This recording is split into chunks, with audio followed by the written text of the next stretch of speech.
अतिवृष्टीग्रस्त शेतकऱ्यांच्या मागण्या पूर्ण न केल्यामुळे नेर तहसील कार्यालयात शिवसेना उद्धव बाळासाहेब ठाकरे यांच्या वतीने चटणी भाकर खाऊन काळी दिवाळी साजरी करण्यात आली।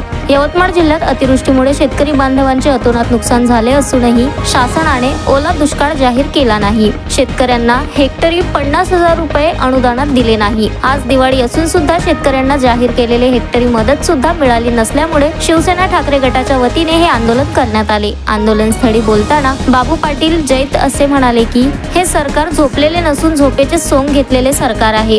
यांना जागे करण्यासाठी यांच्या खुर्चीखाली फटाके लावणे आज काळाची गरज आहे। लातो के भूत बातों से नहीं मानते असेही बाबू पाटील जैत म्हणाले। यावेळी अनेकांची भाषणे झालीत। आम्ही डपडी वाजव आंदोलन केले, आता आम्ही जोड्या मारो आंदोलन करू असेही काही कार्यकर्ते म्हणाले। काही कार्यकर्त्यांनी पालकमंत्री संजय राठोड यांनाही धारेवर धरलेले दिसून आले। यावेळी तहसीलदारांच्या वाहनाकडे लक्ष गेले असता त्यांच्या वाहनावर स्वस्तिक हे उलटे काढलेले दिसून आले। नेर तहसीलचे नायब तहसीलदार प्रवीण इंगोले यांना निवेदन देण्यात आले। कार्यक्रमाच्या यशस्वीतेकरिता रविपाल गंदे, नितीन माकोडे, गोपाल चव्हाण, खुशाल मिसाळ, जगदीश तलवारे, गुलाबराव महाले, पुंडलिक तंबाखे, वंदना उके, बंडू देशमुख, चंद्रकांत तन्मने, रवींद्र काळे, शिवाजी शेड व अन्य शिवसेनेच्या सैनिकांनी अथक परिश्रम घेतले।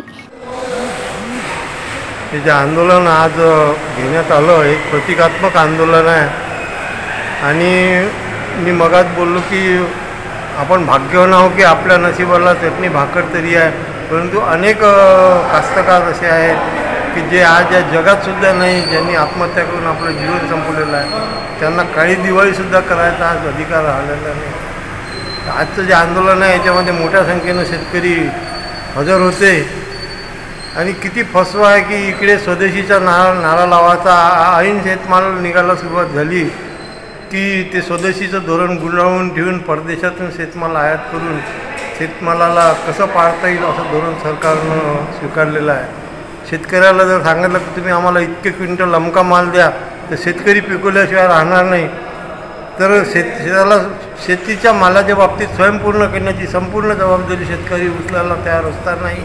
परदेशातून वारंवार का शेतमाल आयात केला जातो हा खरा प्रश्न आहे आणि शेतकऱ्यावर ही जी पाळी आलेली आहे सरकारला माहीत नाही असं नाही आहे, परंतु झोपलेलं सरकार नाही आहे, हे झोपेचं सोंग घेतलेलं सरकार आहे, कधीच जागा होणारं सरकार नाही।